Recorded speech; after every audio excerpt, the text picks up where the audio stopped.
Hello and welcome to another iconic episode of Make Money Now. That is right, we are here with Dr. Boogie himself. And he's been away, he's been off killing the game, but he's back to give us some tips from his ventures. And this is a little bit of business chat. So what, man? We literally haven't seen each other, so it's fucking amazing. But we're going behind the scenes doing a few things. What are you what's fascinating you right now in the business? Like what's really getting you excited and interested? Right and now, what are you fascinated with? Is the compound interest side of things. Compound interest. Two things begin with C: compound interest and consistency. Love it. If you have those two on your side, you are ready to go. Yeah. Pretty much. So, if I go in, obviously everyone knows what consistency is, but just in terms of what I'm doing, I'll just explain a little bit more of what I mean by consistency. So, there's a few things you actually need. There's a couple of things you need for consistency. One you need is knowledge. Love it. Number two, you need the numbers. The numbers, right. You need the number 7 and the number 13. Oh, sorry. I got 666. I like that number. But hide the brand name here, sorry.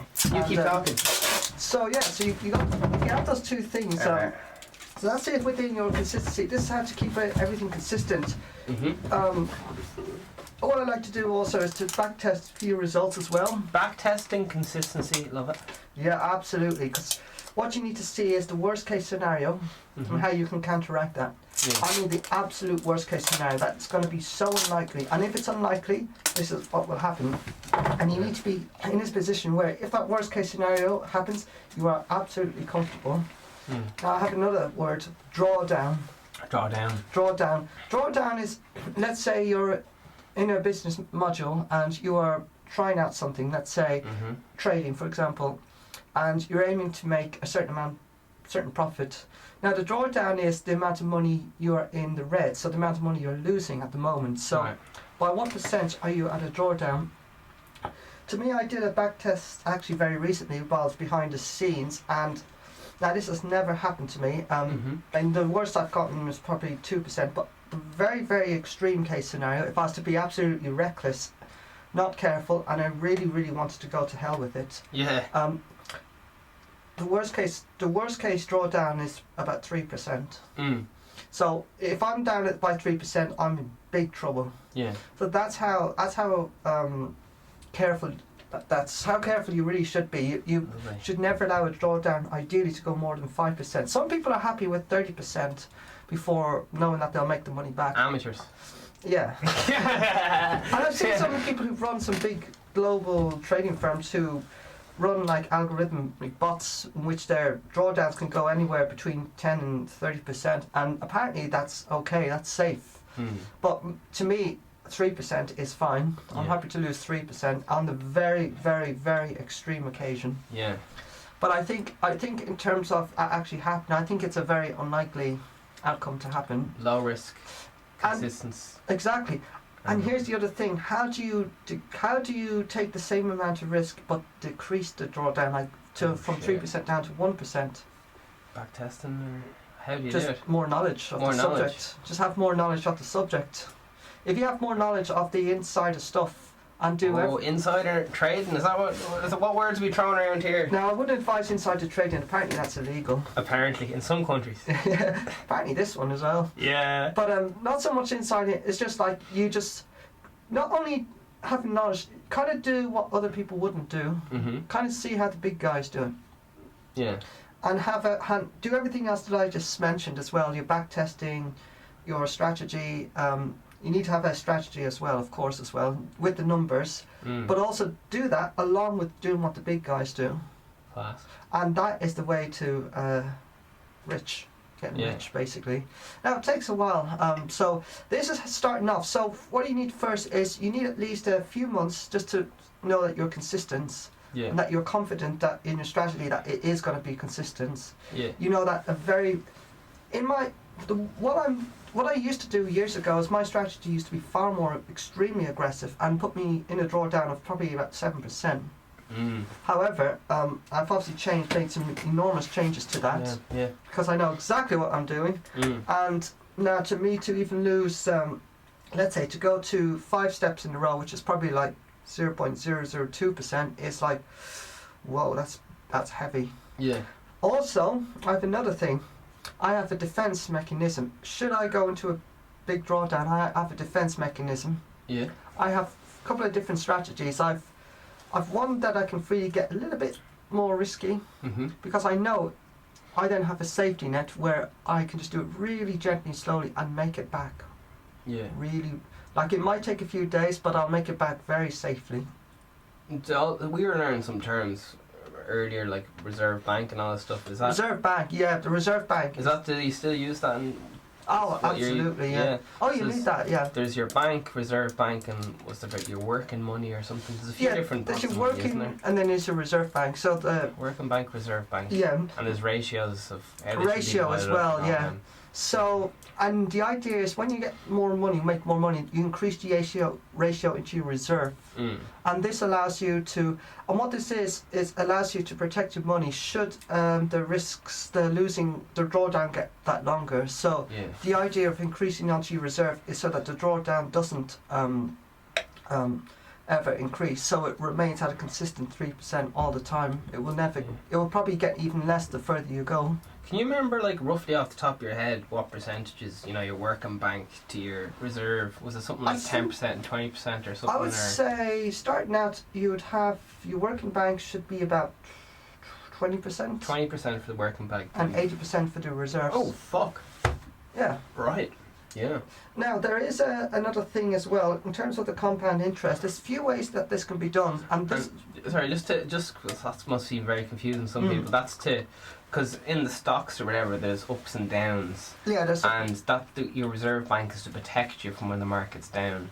But you know what we do is we can go either way. Yeah. Whether buy or sell. Bet against it or bet with it. Well, we want to go with the trends. Yeah. The trend is your friend. Real cliche thing you'll hear in trading. Yeah. It's when it goes into a range of when it doesn't start trending and you start going, it starts pulling you out. That's when you want all these factors to come into play. So if you do go into a range, the back test will tell you that the range will only go on for so long. Yeah. So if the worst case, is a range like a drop? A range is it just means there's no trend. It's just stuck within a type, like up down plateau. In a very small, like narrow passage. Like it's squeezing through a narrow passage. Yeah. The trend is when it goes up. And when you follow the trend, you literally make money, and because you're going with it. Yeah. If you go into a range and you're going this way, it'll suddenly go against you, and then you go this way, it goes against you. It's like a triangle. Yeah. So this is where the protection comes into it when that happens. Yin and yang and all that's that. Pretty much, yeah. So that's where your 80% comes into it. Now your back test, if you have enough knowledge, the situation is this. So you got your working bank 20%. Yeah. Your reserves, which is 80%. So you've done back tests, or you've been doing this for, let's say, 2 or 3 years.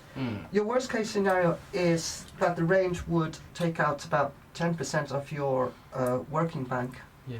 So even though that's the most extreme example, we will still continually add on to the reserves just to protect ourselves, even though the chances of it going to 15% is so unlikely, almost 0%. Yeah.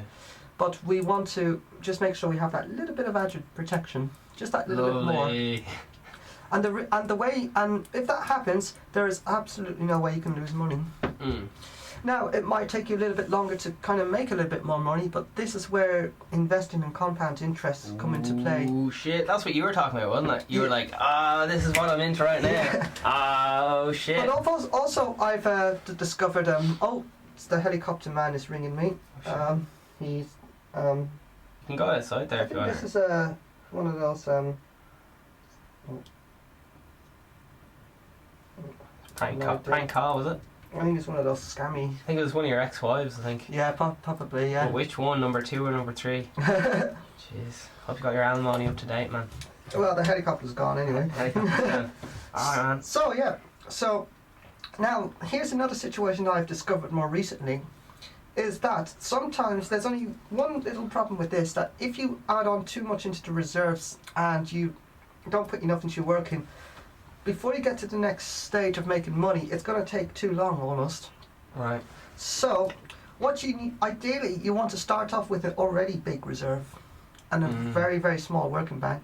That way, if you have enough knowledge, you can then, if you get into a big drawdown, you will know that if it's 3% your worst case scenario, you probably won't go beyond 4% ever. Knowing that, you don't have to increase into your reserves. You can keep it at a consistent 80%, 20% all the way through if you are good at the subject. Right. So this is where knowledge comes into play. If you don't have the knowledge, keep putting money into the reserves. If you do have knowledge, you don't have to do that. Either way, you'll be fine. Yeah. So, but you want to have good money management anyway, even with like a lack of knowledge. And the more you do it, you're going to gain more knowledge anyway. And networking is another important thing. You should be looking at other people. Send emails, ask for advice as well. Right. Look at different websites, look at how they do it. Send emails, don't be afraid to ask questions. I think that's so important because they can tell you more as well. And going to forums and things like that. And in trading and stuff like that. And go to forums, look at the professionals, ask them questions, send emails. Don't be afraid. It's all there. Jesus. Any forums you're into right now? Well, should I name them? I'm on one. Oh yeah. So I'm on this horse racing one. This one called the Professional Syndicate. The Professional Syndicate. Yeah, it's a fantastic website. It says subscription monthly, but you have a forum here and you literally ask questions. And I have to say that the response rate is absolutely fantastic. You'll get a response in less than 24 hours. Damn. The people on here are so reliable. There's one person on here who is a retired, and he does the strategy all day and every day, and he's been doing it for years. And these things, and guess what? The great thing about these things is by having such a big reserve and like a working bank, it's this thing you could have been doing since 1970, and you'd be fine because the numbers play out in the end. I was going to ask you, has the large amount of rainfall had a huge big impact on your betting? You know, Well, national odds. Very good question. I would say yes, in a positive way, because we're not looking for. In my case, I'm looking for horses to lose. Yeah, it would be more unpredictable. Far more. They're more likely to lose in that kind of weather than they are to win. Yeah. So I was even able to take some riskier, more likely chances where they're usually more likely to win. And I got another thing as well that I've been studying with. This is where knowledge comes into play. Is permutations, which are patterns, which is a very, very fancy word for patterns. Permutations. So I had a situation once here where I saw a bunch of favourites on a horse. Now this is just mean it's more likely to win. Yeah. So in my trading, I'm looking at the horse. They're gonna win. I have about I saw 6 win in a row, and I knew the record over a 10-year period is 10. Yeah. So 1 in every 10 years you'll see it go to 10. It's never gone beyond that. So I knew for a fact I had enough, and I haven't even started at this point. I haven't even started my progressions or anything like that. I was only just getting warmed up. So I immediately went in there and I went on a horse. I bet on one that looked like it had a 85% chance that it was going to win. But I knew based on the patterns that this wasn't going to continue forever. I knew there was 99.999% chance that within the next 2 goals I was going to win. I was going to win on this one or the next one. And guess what? I won on the first one.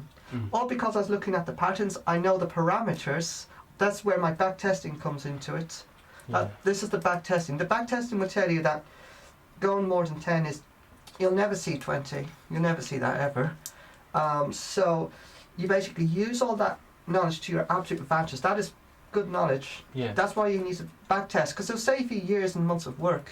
It's just all there in front of you. I think back testing is so important for any business module, just to see how was it successful, how was it not successful. Yeah, completely. So if you have your back test, then you have all that knowledge ready to go. Use that to your full advantage, and do not be afraid to jump in there. Yeah. It might feel risky or a little bit unhairy, but you have to. When you do this initially, it's going to feel a little uncomfortable. In fact, it's going to feel very uncomfortable. But trust yourself, and there's people there to help you as well, including myself. Yeah. Could you name off some other websites that aren't that one, just so? Yeah. Off the top of your head. This one I'm kind of looking at is the main one for kind of Oh yeah, it's horse fine, racing. fine. Yeah. The other thing I wanted to ask you was you keep mentioning the word of the stuff dropping. You kept saying that one. Drawdown. Drawdown. Can you Drawdown. just explain that in a different, using different words again? Because I'm dying to understand. So that better. basically, if you have a drawdown, is this basically the amount of loss you're in? Deficit. It's another word for deficit. Okay, deficit. Happy days. So you're in the red basically. In the green you're in profit. In the red you're in a loss. So it means the money you're losing money. Now the way I like to see it is like a net, like a little thing that goes down like that, and then so let's say you have the line. Let's pretend the beach is 0. If you're underwater, you're in deficit. If you're above the water, off the ground, you're in profit. Profit. Love it. Yeah. So with the knowledge and everything like that, you will know from your back test that your drawdown will only go like, let's pretend 1% is 1 metre. You will only go about 3 metres underneath the water. 100 metres, you're gone, your account's gone. Yeah. What a chance of that happening. So with all the stuff that we said, knowledge, even when you're making a shitload of money, I would both increase using knowledge and also increase onto the reserves. When you're making that amount of money, be 100% safe. Yeah.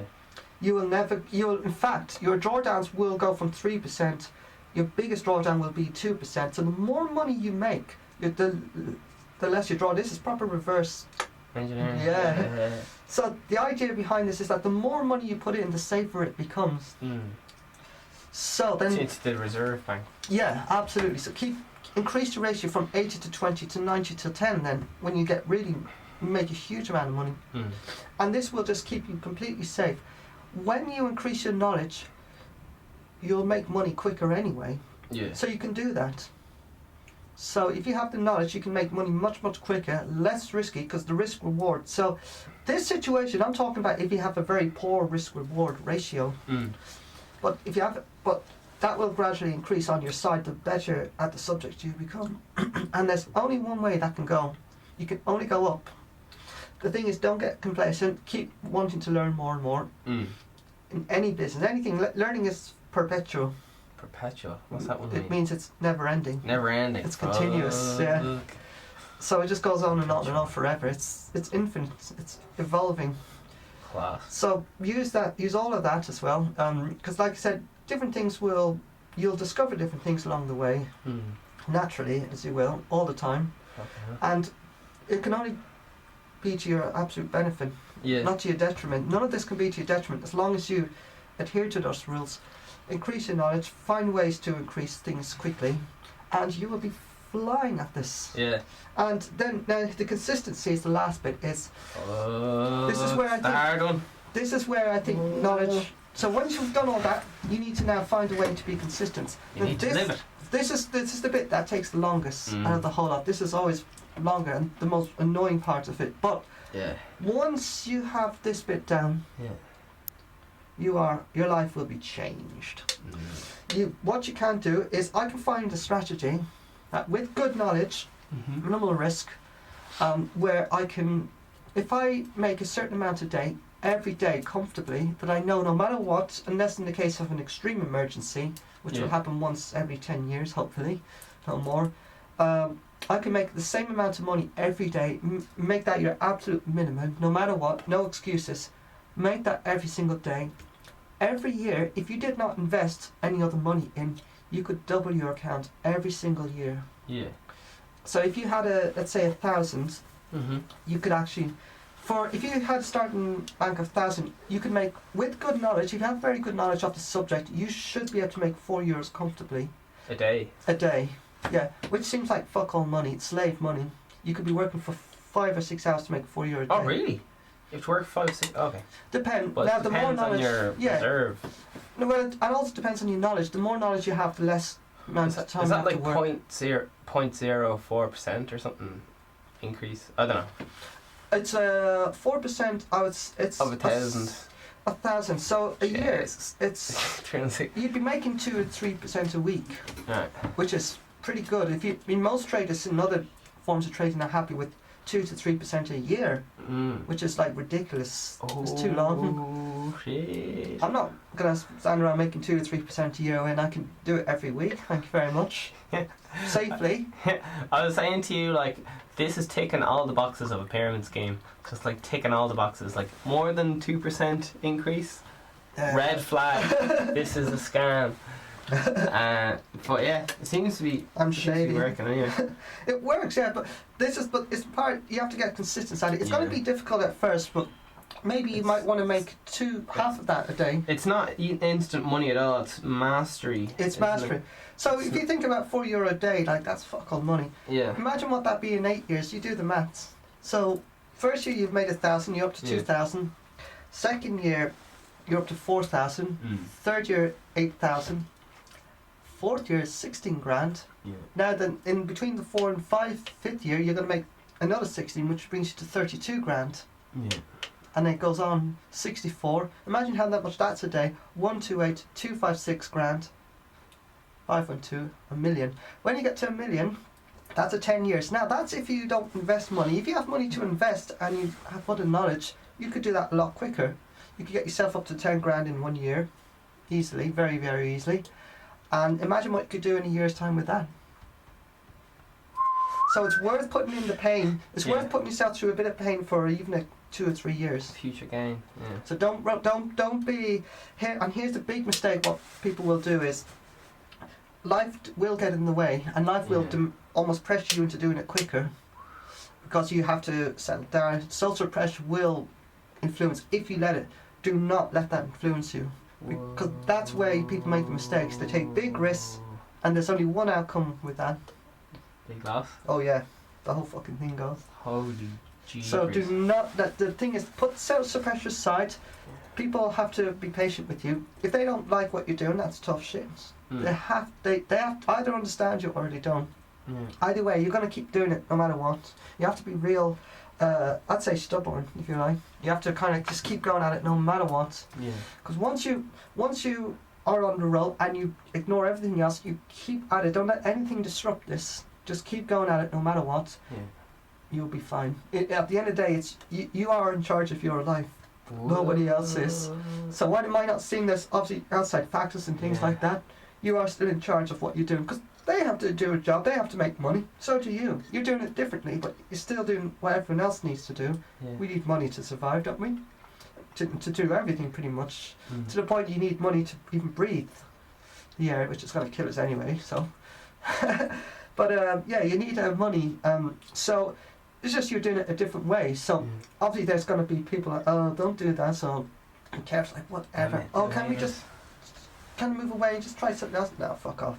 I'm doing it my way, and there's only my way or the highway, basically. Yeah. So that's the one thing. I think that's the one biggest fault. It's like people can come into this, we're all ready to go, and yet they're rushing. The problem is because of social pressure, they're trying to rush to accumulate knowledge, like learning off a school play, rote learning, which just means like learning off by heart. Rote learning. Yeah, rote learning. That is rote. R-O-T-E. Yeah. Oh, I thought you said rope. Rote learning. Gotcha. Rote learning. Yeah. So rote learning, I think, is the absolute worst thing you can do in this kind of thing. You should be learning this the same way you learned the alphabet. Upside down. And naked. Yeah, fucking hanging like a dry aged 21-day steak. Meals at steak, like I've never even heard. There's something as a 21-day-old steak. Yeah. Dry aged steaks, they're fucking delicious. Yeah. They're absolutely fucking delicious. They hang them in such a way, and it just becomes. They just get a steak and just hang it somewhere for 20-something days, and it they hang it up. Yeah, just from hanging it up. I think they hang it in like a certain environment to kind of dry. They do something like marinate in such a way. I'm not sure of all the details as such, but whatever it is, it's. And it reminds me, like, I think they sometimes, and I don't know this is not, don't take this as gospel, but I think in some cultures like Japan, they hang them for a lot longer, like 500 days or so. And guess how much they cost to eat them? You'll be paid at minimum €1,000 to eat one of those steaks. So it's just a steak, and it's just hanging somewhere. I think there's more to it as well, but as far as that's part of it, what they do. I think they do other things with it in such a way. It's like preserving. Fuck you, fuck you, steak. I want to fucking eat you, and you're fucking letting me. Yeah, light romantic candles for it. Yeah. That reminds me of a situation. There was a Valentine's Day disaster. Oh. And there was So this guy, there's so many stories, but there was this one story where a guy, his girlfriend went away on a business trip, and she was coming back, and he decided that, oh, I'm going to light candles for you in the shape of a heart, so when she comes home, she'll see the heart. You'll never guess what she came back to. The house burnt down. House burnt down. So he decided to light the candles in the shape of a heart, and he left the house with the candles lit to go and pick her up from the airport. Yeah. By the time he came back, the house was gone. Was this you? Yeah. It was you, jeez. And allegedly, that explains what happened to that gaff. Essentially why we're not together anymore. Yeah. Jeez. No, nobody knows that. But yeah, that's some fucking story. Now their house is at stake. No steak tonight. House at stake. Love it. But yeah, so if you want to, so like I said, just to kind of summarise, because then the planes, the helicopter you're getting today, is it? I think the helicopter gets, because I don't have to wait for a runway to be built. Lovely. Man, that was fucking brilliant. I'm absolutely chuffed you could make it down. It's been an absolute pleasure. But yeah, just kind of summarise things up. So the first thing you do is obviously research, plan, put a brainstorm what you're going to do. The next thing I would do, look up on the subject a little bit, see what knowledge you have, but very quickly after that, back test, whatever it is, back test everything. Ideally a 10-year period. Behind, yeah. Go back 10 years, don't go back 2 or 3 months, go back 10 years, because within a 10-year period you will see the worst case scenario. Shit, that's really good. Because then you can set your parameters then. You can definitely set, even if you only have like 2 years even, that's pretty good, but the more you have the better. Yeah. Set your parameters, and if you're unsure of the exact parameters, just add on, put 80 to 20 reserve is fine. Yeah. It's more, if it's more than fine. Class. And you'll need to practice at what you do anyway. Yeah. A lot of practice as well. In most situations you can actually practice without putting any real money to it, and just do a few calculations and things like that. Backtest the most extreme examples. You'll get a pretty good idea very soon as to how bad things can get before they get good again. Yeah. Once you have that, I mean, the way I see it is, it's back to the law of large numbers. Is like I have looked at a thing where you had to go for a sequence of 34 runs before I was back out of the drawdown completely. After 34 runs, I was out of the drawdown. Yeah. I know for a fact, according to the variables, and the more knowledge you have, the more limited those variables are. You want limited variables. Variables just means the most extremes of losses or wins of numbers. So in a law of large numbers, in general, on a random number generated, 500 is considered like a very, it's unlikely. It's 30, 50 is considered pretty extreme, which is a 1 in 10 year event. But when you have knowledge, a 5 could be considered extreme. So you can reduce the variance by having knowledge of the subject. So if you have that in that position, you can obviously be a little bit more liberal with the reserves initially, but obviously when you make lots of money, add more into the reserves anyway, but keep the variance low anyway. It always will be. So backtest the most extreme case if you were to be reckless, let's say, even with okay-ish money management, but a reckless style of not having a clue what you're doing. Backtest that situation, then just throw in everything else into the mix, knowledge and everything, reduce it as much as you can, you're ready to go. And when you increase your knowledge, you can start working, once you do all that, then start working on consistency later. Right. And then there you go, keep at it then. Once it's working, just keep going. That's the recipe for success. Oh yeah. Right. So that's everything. Pretty much, yeah. Brilliant. Well, thanks very much, and we're honoured to have you again. Oh, we'll be back again. We'll just one day, oh yeah? I'm going to give me a few weeks for this one. I'll be back before for other things, but I'm going to work on, when I get this up and running, I'm going to, if you like, we can actually put a projector on or something where I can actually physically show you what I'm doing. Yeah, have the screen pop up on this screen or whatever. We can actually physically see what I'm doing to do all this, and then you say, okay, this is it, this is how we do it. There we go. Brilliant. Alright. Also, yeah? Yeah. Alright. You want to say also something? I was just saying awesome. Oh, awesome. Okay. Awesome. Okay.